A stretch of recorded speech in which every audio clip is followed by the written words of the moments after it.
위기가 닥쳐오면 함께 이겨나갈 수 있는 사람인지, 아니면 멀쩡한 내 멘탈까지 막 끄집어내릴 사람인지.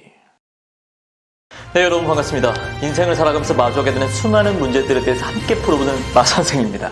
오늘 여러분과 함께 풀어볼 문제는요, 결혼할 때 따져봐야 될 배우자의 기준 베스트 3입니다. 좀 뻔한 주제긴 하죠. 근데 저는 그 어디서도 말해준 적 없는 새로운 관점과 새로운 기준에 대해서 말해보도록 하겠습니다. 보통 성실한 사람, 바람기 없는 사람, 부모님과의 관계를 따져봐라, 이런 얘기 많이 하죠. 근데 꼭 틀린 얘기만은 아닙니다. 하지만 본질은 다른 곳에 있다는 거죠. 그걸 아무도 말 안 하는 것 같길래 오늘 제가 작정한 것만 얘기해 보려고요. 바로 시작합니다.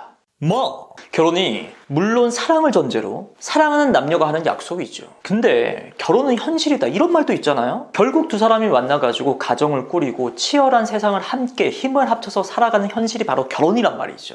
서로 얼굴만 뜯어먹고 사랑하는 마음만 가지고는 살 수가 없으니까. 그런 의미에서 저는 결혼도 결국 동업이라고 생각합니다. 외벌이든 맞벌이든 벌어오는 돈을 가지고 사업, 그러니까 살림을 꾸려나가고 때로는 새로운 직원도 채용하고 아기를 낳는 거죠. 또 그 직원을 잘 키워내가지고 또 다른 사업체로 확장을 시키고, 결국 배우자는 동업자의 의미와 비슷하다는 겁니다. 어이, 동업자 양반. 그런 동업의 관점으로다가 결혼을 바라보고 나와 잘 맞는 동업자를 구하는 기준으로 배우자도 골라가지고 그 사람과 결혼한다면은 결혼 생활도 큰 탈 없이 잘 해낼 수 있다는 거죠.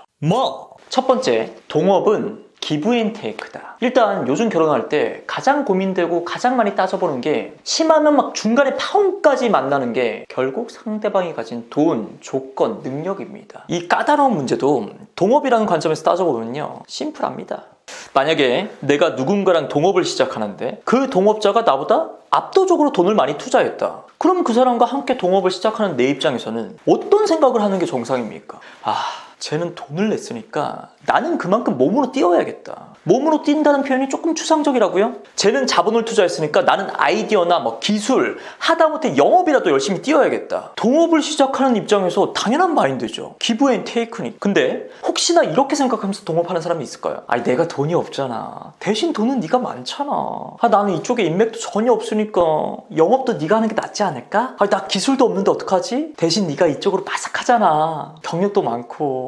설사한 사람이 이런 썩어빠진 마인드를 가졌더라도 상대방의 배려로서 상대방의 사랑으로서 어찌어찌해서 동업이 시작됐다고 칩시다. 결혼했다 치자고. 근데 이 동업 관계가, 결혼 생활이 잘 유지가 되겠어요? 모든 걸 다 쏟아부은 상대방이 갑자기 어느 날, 근데 왜 나만 모든 걸 다 해야 되지? 이런 현타가 안 오겠냐고. 그래서 그 사람이, 야, 너무 나만 다 하는 것 같다. 나 그냥 앞으로 혼자 할래. 그만하자 우리. 누가 감히 그 사람한테 배신자라고 욕할 수 있겠냐고. 결국 결혼의 상대방을 바라볼 때도 상대방이 돈 많다고 잘생기고 예쁘다고 그런 좋은 조건만 바라보고 아싸 땡큐 이럴 게 아니라, 내가 받은 만큼 나는 뭘 줄 수 있을까? 그리고 현실적으로 그게 가능할까? 반대로 내가 주는 만큼 상대가 나에게 주는 것에 대해서는 불만 안 가지고 평생 수고하면서 평생 감사하면서 잘 살 수 있을까? 이런 기브 앤 테이크의 마인드가 지속 가능한 회사, 결혼, 가정을 유지시켜 나가는 현명한 마인드라는 거죠.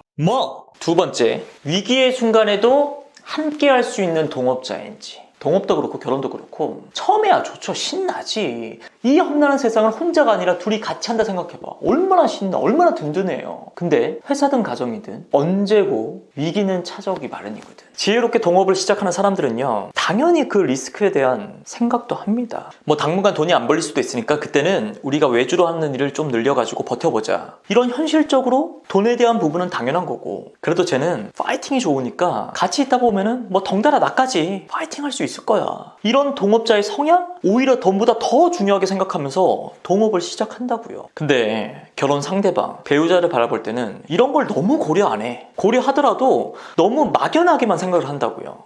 남편이 전문직이고 돈 잘 버니까 처가가 그래도 잘 산다잖아. 처가나 시댁의 도움을 받는 것도 결국 사업으로 치면은 사업자금 대출입니다. 그걸 어떤 식으로 상환해 나갈 건지에 대해서는 구체적으로 생각을 안 하죠. 보통 막연하게 그래도 부탁하면 도와주시겠지. 이러니 나중에 싸움이 난다고. 너네 아빠 엄마 너무하는 거 아니야? 너네? 지금 너네라고 그랬어? 그리고 아까 말했던 그 성향, 그 사람의 성향이 함께 위기를 잘 이겨낼 수 있는 사람인지도 중요하다는 거죠. 내가 다니는 회사가 어려워져가지고 월급이 한 달이라도 밀리면 나보다 더 호들갑 떠면서 나를 닥달할 사람인지, 평상시에는 이 사람이 굉장히 유해요. 근데 오히려 위기 상황이 닥치면 냉철하게 침착하게 잘 대처해 나갈 사람인지. 저도 와이프랑 결혼을 결심할 때 진짜 큰 이유 중에 하나가 바로 이겁니다. 제가 평상시에는 겁도 없고 무심하게 툭툭 하는데 막상 미래에 대한 걱정, 특히나 돈에 있어서 걱정이 진짜 많은 스타일이거든. 근데 와이프는 반대예요. 평상시에 막 자잘한 거에는 겁도 많고 쫄보예요. 근데 막상 미래, 특히나 돈에 있어서는 사람이 대범해. 뭐 잘 되겠지. 걱정 마. 없으면 또 없는 대로 살지 뭐. 그런 긍정적이면서도 무덤덤한 스타일이 나한테는 동업자로서 딱인 거죠. 그래서 여러분들의 지금 썸남, 여러분의 여자친구는 어떤 스타일이냐고. 위기가 닥쳐오면 함께 이겨나갈 수 있는 사람인지, 아니면 멀쩡한 내 멘탈까지 막 끄집어내릴 사람인지. 세 번째, 동업은요, 오히려 잘 나갈 때 깨집니다. 꼭 위기 때만 동업이 깨지는 게 아닙니다. 오히려 너무 잘 풀리는데 막상 동업하는 사람들끼리는 사이가 안 좋은 경우가 은근히 있어요. 둘 중에 한 명이, 또는 둘 다 딴 생각을 하는 거죠. 이럴 거면 혼자 하는 게 나은데, 일도 더 잘 풀리고 돈도 더 많이 벌 것 같은데, 쟤는 막 딱히 하는 것도 없는 것 같은데, 아니 내가 낸 좋은 아이디어에 사사건건 태클만 걸고. 여러분이 나중에 결혼을 해서 같이 애기도 잘 키워냈어요. 월세로 시작했는데 아파트도 사고 어느 정도 편안해질 무렵에 내 와이프가, 내 남편이 이런 생각을 나 몰래 하는 겁니다. 너무 끔찍하지 않아요?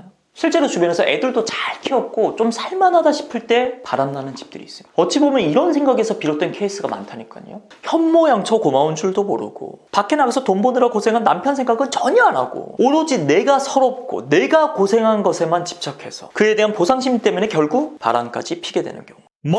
자, 지금까지 결혼할 상대방을 고르는 새로운 기준에 대해서 알아봤습니다. 물론 동업이든 결혼이든 서로에 대한 마음만 끈끈하다면 앞에 말했던 세 가지 기준에서 조금 부족하다 싶어도 눈 감아주고 잘 헤쳐나갈 수 있습니다. 그 서로 간의 마음이 어떻게 보면 더 중요한 거죠.